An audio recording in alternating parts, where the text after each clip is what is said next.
fingerprints e footprints de sistemas minerais. Acho que é muito interessante também saber como a gente vai conseguir. Isso vai, acho que, servir muito para a exploração mineral, né?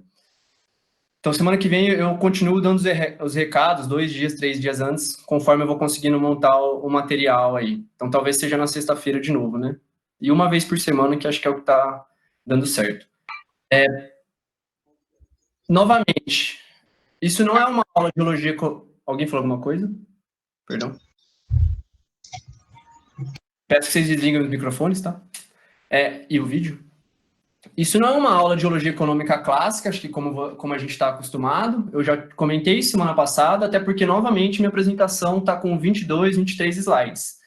Falando de um tópico aqui, de um tema super complexo, né?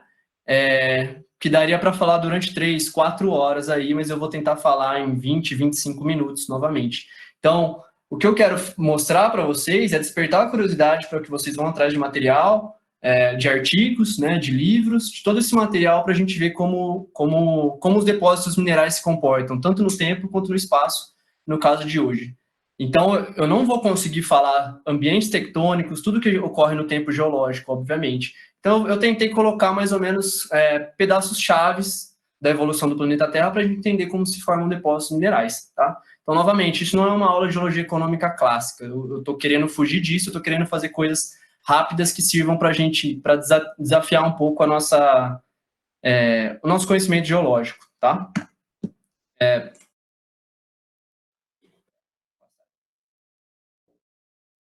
Então, começando um pouco a falar sobre sistema, voltando a falar sobre sistemas minerais, que é algo que a gente falou na última aula, né? Lembra que eu mostrei para vocês esse cartãozinho aqui, né? E falei muito de sistemas minerais, onde a gente tem o depósito mineral que a gente vê aqui, nada mais é do que um reflexo de processos que ocorrem em escala global, né? E, na verdade, em diferentes escalas, até a gente chegar naquela escala muito menor, onde a gente consegue concentrar, de fato, elementos, metais de interesse, né? Na semana passada, eu tentei englobar um pouco de cada coisa aqui, um pouco de cada escala e dos ingredientes que formavam sistemas minerais. Então, hoje, a minha pergunta, o tema da aula já é uma pergunta, né? Se depósitos minerais, eles ocorrem de forma aleatória ou são acasos no tempo e espaço? E eu já começo falando que não, né?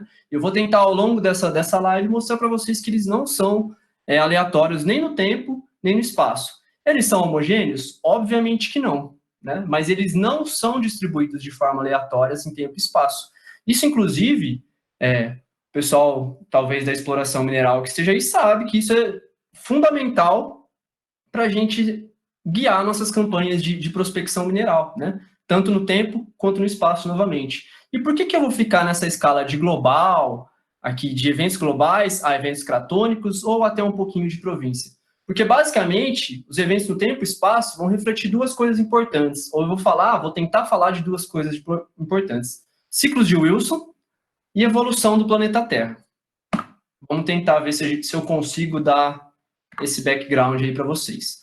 Outra coisa que eu não cheguei a mencionar semana passada para sistemas minerais, mas que é super importante, quando a gente pensa em sistemas minerais, a gente pensa basicamente na conjunção de 3 fatores aqui: fertilidade, arquitetura da litosfera e geodinâmica. Quando a gente consegue combinar esses 3 fatores, é onde a gente tem uma mineralização, né? Eu falei isso de uma outra forma, como ingredientes de depósitos minerais, mas aqui eu estou pensando numa escala maior. E, claro, a preservação aqui, que também não é assunto da aula de hoje, né, da live de hoje. O que eu vou tentar focar muito é nessas duas coisas aqui, a fertilidade e a arquitetura da litosfera. Fertilidade muito relacionada à evolução do planeta Terra, isso vai ter uma implicação muito grande para que tipos de sistemas minerais a gente vai formar, e a arquitetura da litosfera, aonde, né? Onde é que vão se encontrar esses depósitos minerais? Então, como que a litosfera aqui vai ser importante para a gente concentrar elementos de interesse? Bom, esse é um primeiro cartoon que eu gostaria de mostrar para vocês, né?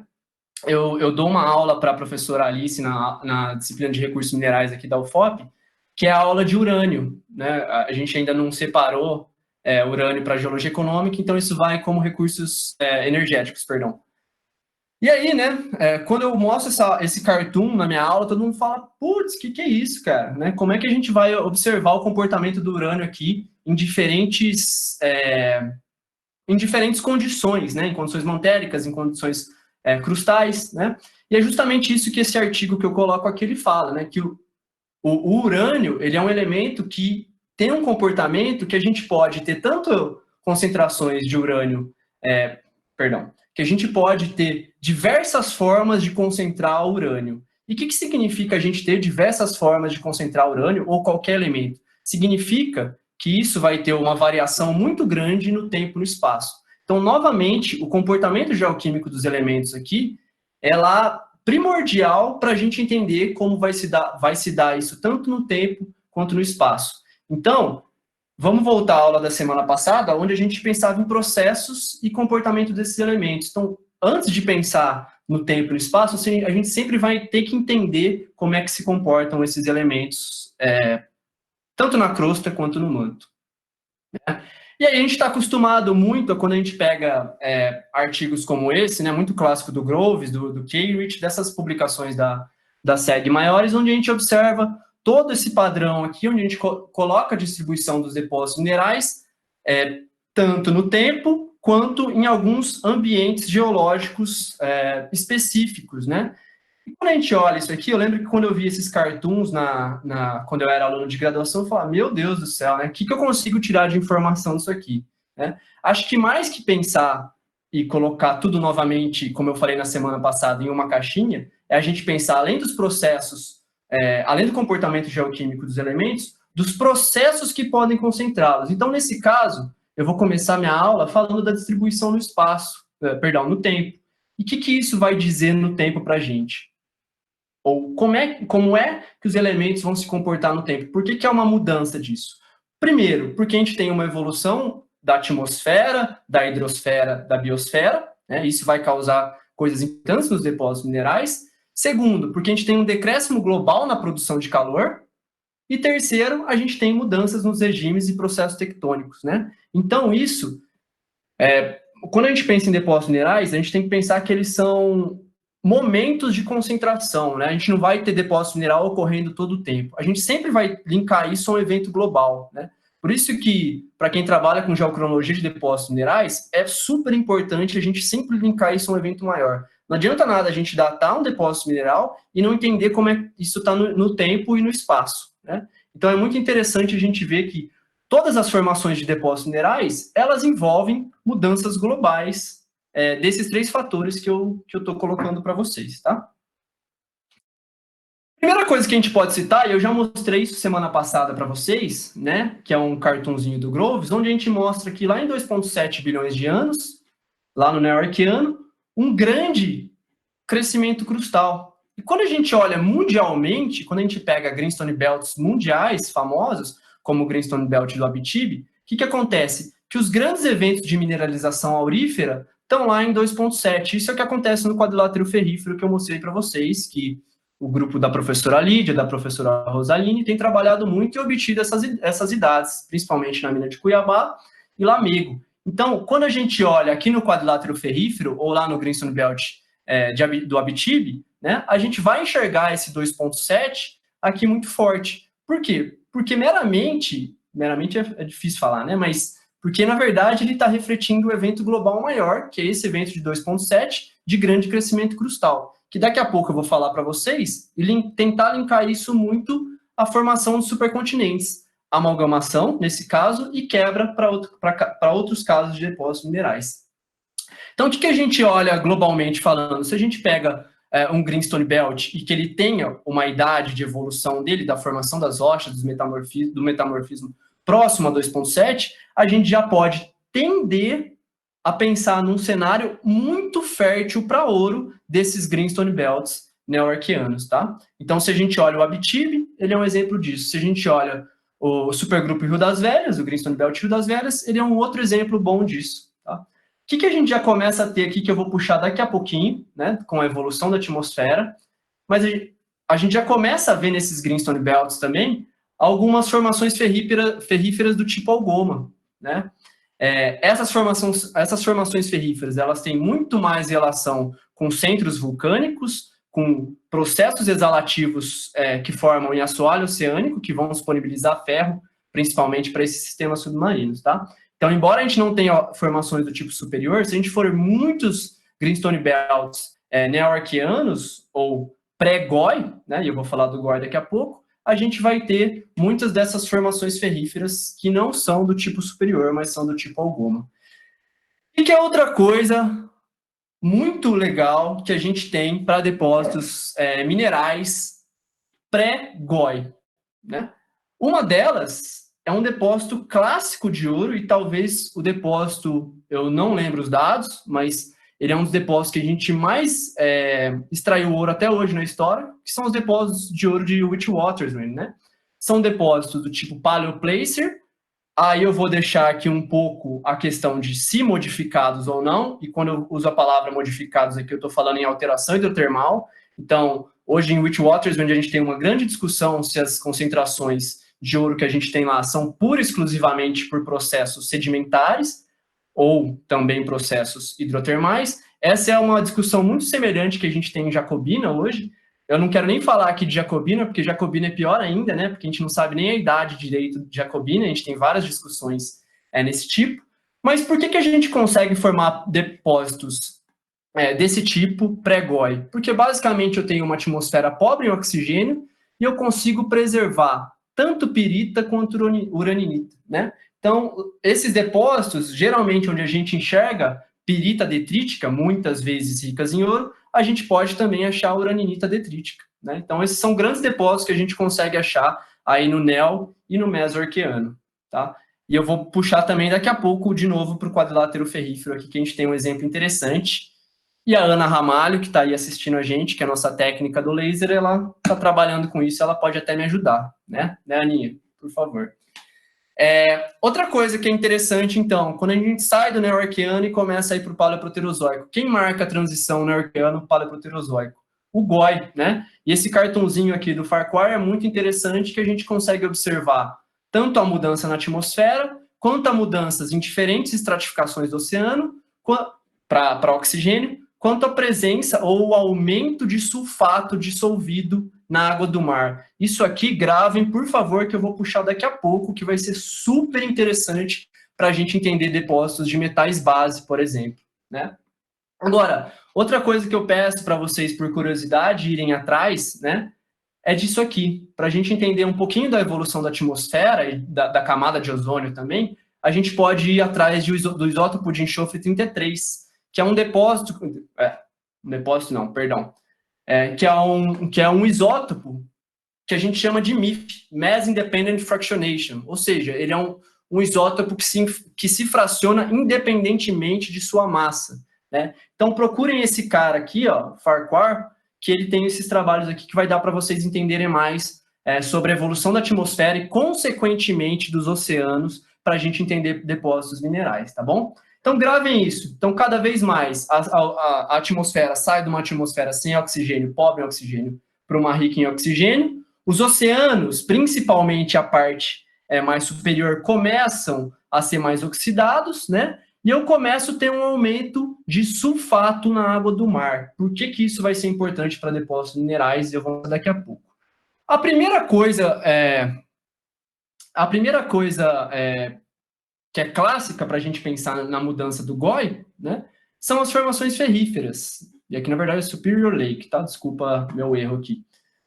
São as formações ferríferas. E onde é que a gente vê muito bem isso? Ora, o quadrilátero ferrífero é um grande exemplo desse tipo de formação ferrífera. Quando eu aumento o oxigênio na atmosfera, eu também aumento esse oxigênio dissolvido na água do mar, todo o ferro que estava lá vai ser oxidado e precipitado como óxidos de ferro, né?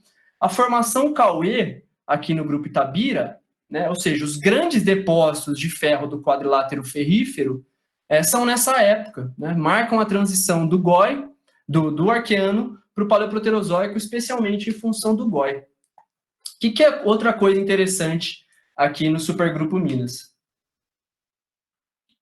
E aí eu volto a pedir o sorriso aí da Ana Ramalho, né? A Aninha é nossa técnica do laser e ela também está trabalhando Acho que tá, né, Aninha? Com as piritas aqui da formação moeda. Então, essa transição aqui, ela marca muito bem a transição, possivelmente, arqueano-paleoproterozoico, de um ambiente da formação moeda, onde eu tenho pirita detrítica, possivelmente aurífera, e tenho uraninita detrítica. Olha lá, ela respondeu aí, hein, gente? E uraninita detrítica, né? Para a formação Cauê. A gente tem a formação Batatal aqui, que são alguns filitos, mas aí a gente passa para a formação Cauê. Basicamente, os itabiritos, né? Ou seja, formações ferríferas do tipo Lago Superior, metamorfizadas, tá? Então, isso é um grande exemplo que a gente tem aqui, é muito interessante. E aí vocês podem me perguntar, Gustavo, e Carajás? Ora, Carajás, ele não marca essa transição. Apesar de hoje ser os maiores depósitos de ferro do Brasil, né? Ele não marca essa transição. E possivelmente ela indica o que a gente vê na literatura como oásis de oxigênio. Então, é uma ilha de oxigênio que a gente tinha ali naquele momento em Carajás e possibilitou a precipitação dessas formações ferríferas. Eu falei para vocês guardarem a questão de sulfato dissolvido na água do mar. Quando a gente olha no tempo aqui, 3 depósitos, eu não gosto, novamente, lembrando a nossa aula da semana passada, de botar em caixinha os depósitos, mas às vezes a gente vai ter que recorrer, né? Que é o que o David Leitch reclassificou, né? Que é o clássico que a gente aprende como CDEX MVT, ou Classic Dominated e Carbonate Hosted, né? E os VHMS, os depósitos que não são vulcanogênicos, essa palavra a gente não pode utilizar mais, porque os fluidos não são vulcânicos, não são de magmas, eles são boa parte. Os fluidos de depósito tipo VHMS são da água do mar, né? Então, esses 3 depósitos, quando a gente olha a distribuição no tempo deles, basicamente, eles vão aparecer pós-GOI, né? Ou seja, pós-atmosfera enriquecida, atmosfera e oceanos enriquecida em oxigênio, oxidada, né? E, consequentemente, a gente passa a ter muito mais sulfato dissolvido na água do mar. Ou seja, é esse sulfato que depois eu vou reduzir e precipitar esses sulfetos de metais base, cobre, chumbo e zinco. Por isso, gente, que a gente vê boa parte dos depósitos, especialmente os MVT e SEDEX, pós-GOI. A gente não tem nada quase pré-GOI. Os VHMS, a gente tem uma ou outra coisa. Por quê? Porque os VHMS, como a gente tem associação com rochas vulcânicas, por vezes a gente pode lixiviar o enxofre dessas rochas vulcânicas, tá? Então, os arqueanos, né? Agora, quando a gente pega os mais recentes, os pós-GOI, boa parte dele vai mostrar esse enxofre com a assinatura da água do mar. Então, isso vai ser super importante a gente ter água do mar oxidada para a gente ter bastante sulfato lá dissolvido na água do mar. E aí, a gente vai para as formações ferríferas do tipo Raptiana, né? Que elas ocorrem muito aqui no Neoproterozoico. Como que a gente consegue, então, se a gente olha, a gente tem lá as do tipo Algoma, especialmente nos Greenstone Belts, associados a rochas vulcânicas, as do tipo superior, marcando o GOI, e depois a gente tem um picozinho aqui no Neoproterozoico. O que acontece no Neoproterozoico quando a gente pensa na evolução do planeta Terra, especialmente no criogeniano? Snowball Earth, para quem não sabe, né, a gente tem nesse período, acredita-se que, ou na verdade é difícil falar acredita hoje em dia quando a gente está num momento de anticiência, pseudociência. Deixa eu reformular então. A gente tem várias evidências geológicas, né, especialmente depósitos glaciogênicos, que naquela época estavam próximos ao Equador, né, ou seja, mostrando que boa parte do planeta Terra estava congelado. O que a gente causou nos oceanos nessa época, então? Capeou os oceanos. Perdão, Léo, depois a gente pode ver essa pergunta, eu não entendi muito bem. Capeou os oceanos, transformou um ambiente que era oxidado, possivelmente reduzido, né? E aí, depois que a gente tem essa diminuição, a gente começa a aparecer essas formações ferríferas associadas a depósitos glaciogênicos, tá? Outra coisa interessante que a gente tem para a gente pensar em tempo, né? Para quem sabe ler muitos artigos aí de depósitos tipo pórfiro, especialmente os andinos, a gente pega depósitos de OCGs e andinos também. Esse é um trabalho do Jeremy Richards, né? Que inclusive faleceu o ano passado, que ele acredita que os depósitos pórfiro e OCG eles são partes de um mesmo sistema mineral. E o que significa isso, né? Por que a gente tem pórfiros que são principalmente fanerozoicos e OCGs que são principalmente pré-cambrianos? O Richards, ele acreditava que são ambos depósitos que são vinculados a sistemas hidrotermais, onde os depósitos de cobre e pórfiro são ricos em enxofre, e os IOCG são pobres em enxofre. Esses dois depósitos seriam formados a partir de zonas de subducção. No caso dos IOCGs, essas zonas seriam pobres em enxofre. Por quê? Porque se eles são pré-cambrianos, especialmente arqueanos, a atmosfera mais pobre, eu não estaria colocando sulfato da água do mar ali, enquanto que os depósitos pórfiros, sim. Não é o que eu acredito, né? Acho que isso cabe muito para os exemplos andinos, mas é uma alternativa que a gente tem aí para confrontar sempre pórfiros e IOCGs, tá? O que mais que a gente pode ver? E aí, não sei se meu amigo Daniel está aí ainda, né? Falou que semana passada eu falei um pouco de tectônica de placas no Arqueano, se podia ou não, né? A gente tem um grupo forte na Unicamp lá, com o professor Elson Paiva de Oliveira, com Wagner Amaral, com o Micuim, uma galera lá que tem estudado muito disso, né? E aí eu tento até nem colocar tanto meu pé nisso aí, mas o que a gente pode falar um pouco de tectônica de placas e depósitos minerais? Ou a falta delas, né? O que a gente observa é que boa parte dos depósitos pórfiro, ou os grandes, ou os que a gente observa hoje, eles são mesocenozoicos, né? Onde com certeza a gente já tem uma tectônica de placas muito parecida do que a gente tem hoje, né? O que a gente estava vendo nos Andes atualmente. Agora, essa quantidade de depósitos pórfiro reduz drasticamente quando a gente vai para o pré-cambriano, especialmente paleoproterozoico, neo-arqueano, e depois nem se fale, né? E uma das possibilidades é que a gente não tem uma tectônica muito semelhante ao que a gente tinha, ao que a gente tem hoje, e, consequentemente, a gente não pode formar depósitos de tipo cobre-pórfiro. Qual é a outra opção? Preservação. Ou seja, depósitos de cobre-pórfiro e mesmo depósitos associados a cobre-pórfiros, que são epitermais, eles são relativamente rasos. Epitermal se formando ali a 1, 2 quilômetros, pórfiros formando a no máximo 5 quilômetros. O que acontece com isso quando a gente vai exumando? Isso vai sendo erodido e vai sumir. Então, essa é uma outra possibilidade que a gente pode aventar para a existência ou não de pórfiros pré-cambrianos. Semana passada eu dei o exemplo de alta floresta de Tapajós, né, que são sistemas muito semelhantes a cobre-pórfiro, e que a gente aí tem a discussão se são realmente ou não. Tá? Quando a gente vai um pouquinho para o espaço agora, por que eu comecei pelo tempo? Primeiro porque eu acho... Obrigado, Ulisses. Acho que agora eu entendi, vocês estavam conversando entre si, né? Não tem problema não, gente. Quando a gente pensa... Eu comecei a aula falando de tempo, porque eu acho que o tempo governa muito mais as coisas do que o espaço, né? Nesse caso. Porque eu acho que o espaço vai ser um reflexo das mudanças que a gente vai ter no tempo. Então, são coisas que estão vinculadas, né? Então, aqui são os principais depósitos de cobre-pórfiro distribuídos no mundo, tá?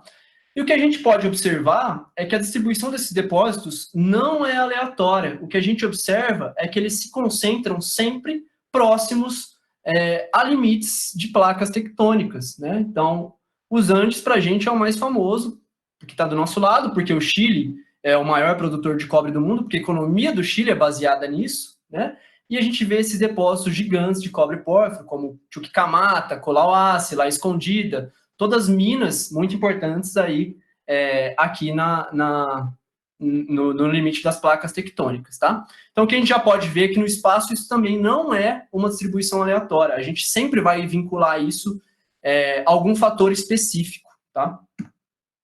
E que fator específico é esse? Como que a gente pode pensar nisso num cenário mais amplo?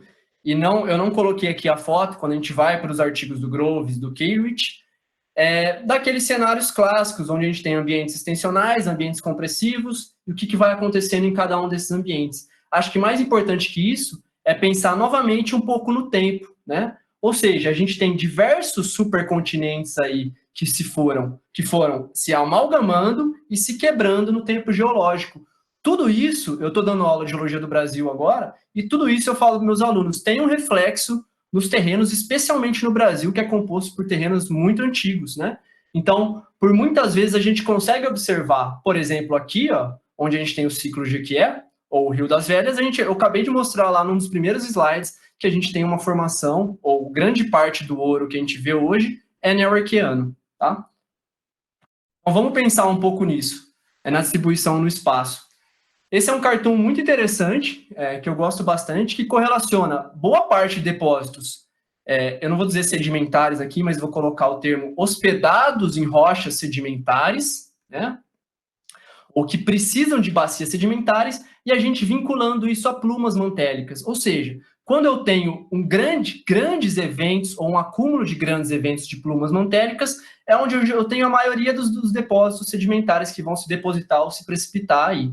Por quê? Porque basicamente esses grandes eventos de plumas mantélicas, eles refletem as quebras de supercontinentes, né? Ou seja, a abertura, onde eu vou criar muito espaço para a formação de bacias sedimentares e, consequentemente, depósitos hospedados em rochas sedimentares que vão necessitar desse espaço aí de acomodação para novos sedimentos. Então, aqui eu estou relacionando plumas mantélicas com depósitos hospedados em rochas sedimentares, correto? Por outro lado, se eu for para um ambiente convergente, um ambiente de subducção ou de um ambiente pós-colisional, né? Eu estou falando aí do choque de placas tectônicas, e eu posso, nesses ambientes aqui, encontrar diferentes coisas. E eu vou voltar aqui naquela questão de oxidado e reduzido que eu passei para vocês semana passada. Magmas oxidados versus magmas reduzidos. Magmas oxidados capazes de reter enxofre e formar mineralizações de cobre e ouro. Magmas reduzidos pobres em enxofre, não conseguem reter enxofre e vão formar mineralizações com estanho e tungstênio, por exemplo. Se a gente olha, especialmente num arco magmático atual, o que a gente vai observar? Slab melting, né? Ou seja, eu estou fundindo placa oceânica aqui. Isso a gente vai... Eu estou simplificando aqui um pouco o que acontece para depósito de cobre pórfido, e a gente vai ter vários trabalhos desse na Science, na Nature, falando do que acontece aqui nessa zona de mesh, onde a gente vai ter essa zona e formação de depósito de cobre pórfido. Aqui, basicamente, nessas zonas, também isso não é uma regra, né? É uma tendência, a gente tem depósitos, tem corpos graníticos do tipo I, que vão formar magmas oxidados, que por sua vez vão exsolver fluidos oxidados e possivelmente formar essas mineralizações de cobre, molibdênio e ouro. Por outro lado, eu quero chamar a atenção aqui num ambiente pós-colisional, onde eu também posso formar pórfiros. Isso está muito mais que provado. A gente costumava achar que pórfiros só se formavam em arcos magmáticos iniciais. Em ambientes de pós-colisionais ou colisionais, a gente não teria mais isso. Pelo contrário, o que importa sempre, eu vou citar meu professor Elson Paiva de Oliveira, aí da graduação, ele sempre falava muito isso para a gente, né? Que a geoquímica, a gente tem que interpretar ela muito com cuidado, e não só plotar aqui naqueles diagramas de ambiente tectônico. A gente tem que entender o que está acontecendo nesses ambientes tectônicos, né? E nesse caso aqui, por que eu vou formar basicamente fluidos mais reduzidos? Porque eu vou formar magmas mais reduzidos, especialmente mais reduzidos e mais fracionados, especialmente pela fusão da crosta, onde eu vou formar granitos muito mais do tipo S, e, consequentemente, eu posso formar mineralizações de estanho e tungstênio. Então, novamente, comportamento geoquímico associado a ambiente tectônico, isso é muito importante. Por um outro lado, eu quero chamar a atenção para a arquitetura da litosfera, né? O que significa isso? Significa que a arquitetura da litosfera, e vocês vão achar vários artigos disso na internet também, ela controla muito que tipo ou se eu vou formar depósitos minerais. Qual que é o grande exemplo disso para a gente? Kimberlitos, diamantíferos ou não. Por quê? Se eu coloco kimberlitos onde eu tenho uma litosfera fininha, o que vai acontecer? Eu não vou trazer diamantes para a superfície. Por outro lado, se eu pego uma litosfera mais espessa, e se esses kimberlitos, né, formados a partir do manto, saem do manto e carregam diamantes, eles podem ser diamantíferos. Primeira coisa, por que isso acontece? Pelo limite aqui do campo de estabilidade do diamante em relação ao grafite, né? E segunda coisa, porque aqui eu tenho uma litosfera mais espessa. Ou seja, significa que se eu quero procurar kimberlitos diamantíferos, eu não posso buscar por litosferas finas, né? Por litosfera fina, perdão. O que eu vou buscar? Litosfera espessa. Onde eu acho litosfera espessa? Vamos olhar aqui nesse mapa, eu não lembro se isso é de anomalia Bouguer, perdão, mas basicamente ele reflete a espessura da litosfera. Onde a gente tem as cores mais azuis nesse caso é a litosfera mais espessa, ou seja, Craton Amazônico e Craton São Francisco. Quando a gente olha a única mina ativa de diamantes na América do Sul, ela está onde? Lá é o Kimberlito de Braúnas, lá no Bloco Sorrinha, na parte nordeste do Craton São Francisco, né? Onde eu tenho provavelmente uma litosfera mais espessa. Então, se eu tenho uma litosfera mais espessa, eu tenho uma maior possibilidade de achar kimberlitos diamantíferos. Ou seja, gente, quando alguém falar para vocês que geofísica não serve para nada para exploração mineral, ignore. Eu não sou geofísico, mas a geofísica ela tem um papel fundamental para a gente entender a arquitetura da litosfera e, consequentemente, onde a gente vai achar depósito mineral. Esse é um artigo muito interessante na Scientific Reports, né, que ele mostra um levantamento de magnetotelúrio, um levantamento 2D de sísmica de reflexão, né, mostrando aqui o depósito de Olympic Dam, um depósito aí de 2 bilhões de toneladas de cobre, né, um depósito de OCG. Para a gente aqui que estuda de OCG, ele é um clássico, né? E mostrando aqui as imagens de magnetotelúrio e de sísmica, mostrando onde a gente tem zonas que possivelmente se comportaram como caminhos para os fluidos hidrotermais que interagiram aí. Ou seja, o que isso mostra também? Que a arquitetura, aqui eu estou falando de 10, 15, 20 quilômetros de profundidade. Eu não estou falando de coisas rasas. Eu estou querendo dizer que coisas profundas também controlam depósitos que eu estou vendo aqui na superfície, né? Então, quem que vai dar muito bem essa resposta para a gente? A geofísica. Então, nunca ignorem a geofísica. Embora ela seja um método indireto de investigação e muitas vezes ambíguo, ela dá respostas muito boas também para alguns fatores que a gente está buscando na busca. Que a gente está buscando na busca é difícil, né? Que a gente está buscando para depósitos minerais. Primeira mensagem final que eu quero deixar, né? Que a gente tem alguns gaps temporais aqui e de ambiente tectônico para alguns depósitos minerais, né? Então, a gente observa aqui, se a gente pega depósitos de VMS, né? A gente tem um gap aqui, especialmente entre o neoproterozoico e o mesoproterozoico. Eu não sei responder, de fato, tudo isso aqui, né? A gente pode pensar, porque a gente tem gaps temporais e de ambientes tectônicos, se a própria evolução e o tipo de depósito mineral ele não vai caber nesses gaps que a gente está mostrando aqui. Segunda coisa, se a gente não buscou direito esses depósitos minerais, né? Ou se de fato a gente tem que rever alguns modelos de depósitos minerais que a gente tem na cabeça que podem encaixar em outros ambientes tectônicos, né? Isso é muito comum de acontecer, a gente procurar só em um único ambiente e depois achar em algum ambiente análogo ou muito semelhante ao que a gente estaria achando num outro momento. Uma outra mensagem final, e eu me pego aqui com os trabalhos do professor Atlas Correia Neto, da Mariana, que defendeu o doutorado, né, um trabalho muito legal, lá no Greenstone Belt Pitangui, e aqui uma correlação entre o Pitangui e o Rio das Velhas, né, o quadrilátero ferrífero mais clássico. Quando a gente for fazer pesquisa mineral, a gente tem que compreender muito o lugar que a gente está, né? Tanto na evolução temporal, quanto na arquitetura da litosfera. Ou seja, o que eu quero dizer com isso? Onde, né? Se eu tenho uma evolução temporal e uma arquitetura da litosfera muito semelhante, é muito provável que eu tenha depósitos minerais análogos aos encontrados num ambiente mais clássico. O que eu quero dizer com isso? Mina de Cuiabá, mina de Lamego, 10 milhões de onças, Morro Velho, 15 milhões de onças de ouro, Córrego do Sítio, 5 milhões de onças. Quando a gente vem para cá, a única mina em atividade atualmente, mina de Turmalina, 500 mil onças, né? Ou seja, o que eu quero dizer? Que se esses ambientes, ou se esses terrenos evoluíram de forma muito semelhantes, por que eu não tenho depósitos maiores e por que eu não tenho mais depósitos de ouro orogênico aqui no Greenstone Belt Pitangui? Acho que isso é uma fronteira para exploração, né?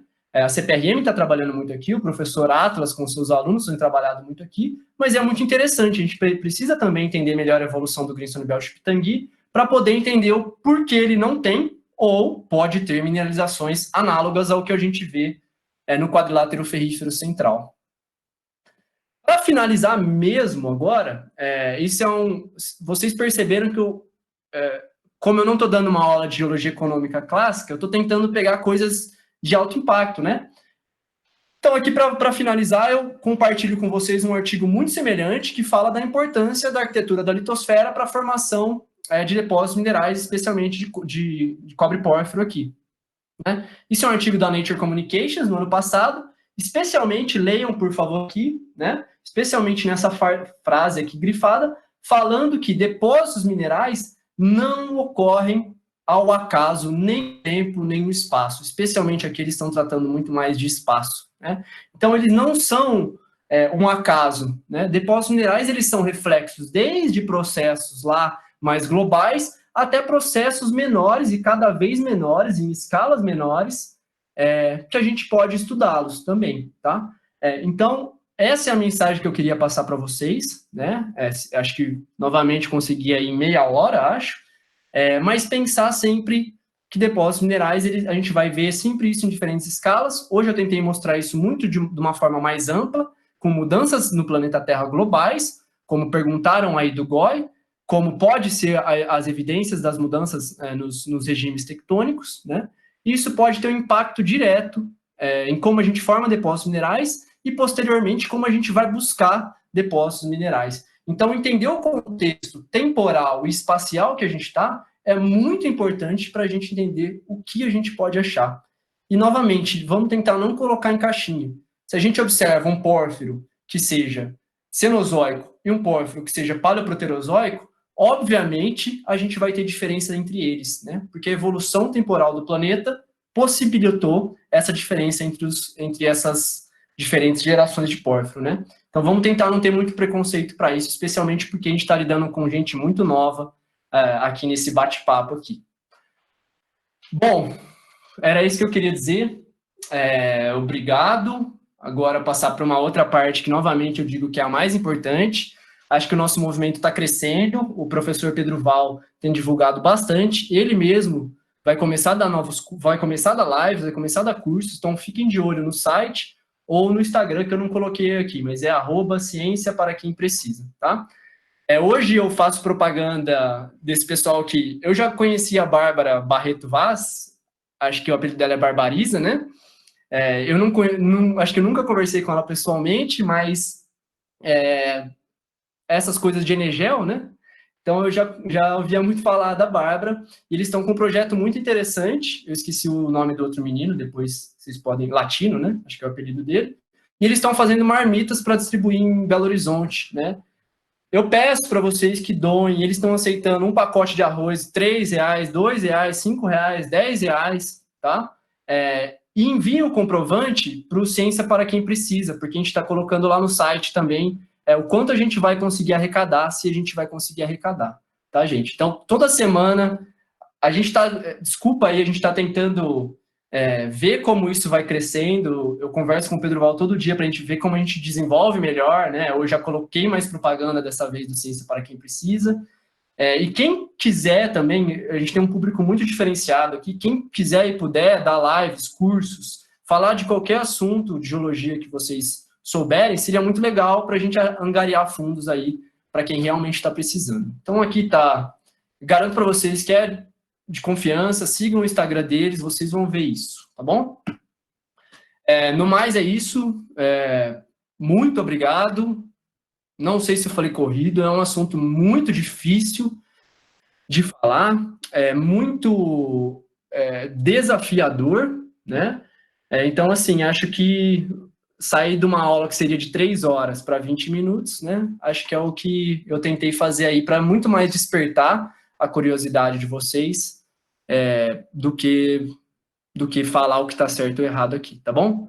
Muito obrigado. Quem puder contribuir aí com perguntas. Estou vendo que o Ulisses falou. O Ulisses falou alguma coisa. Gente, vocês podem ativar o microfone para falar agora. Eu espero que vocês perguntem. Eu talvez não saiba responder boa parte das coisas, né? Mas a gente pode discutir aí aos poucos. Beleza? Obrigadão, pessoal.